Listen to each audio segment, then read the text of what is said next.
Guru saya itu cerita, dan dia bukan sembarang guru, dia peneliti. Dia punya 11 peneliti.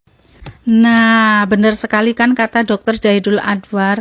Ini loh, ini apa? Air kelapa muda. Kalau untuk radang tenggorokan, alergi, bagus banget. Bude udah berkali-kali coba. Kalau untuk alergi, memang bagus. Pernah suatu hari Bude badannya biduren, bentol-bentol gede banget. Terus Bude minumin air kelapa muda ditambah madu. Besoknya sembuh, tapi malamnya emang panas. Keluar semua bentol-bentolnya terus sembuh.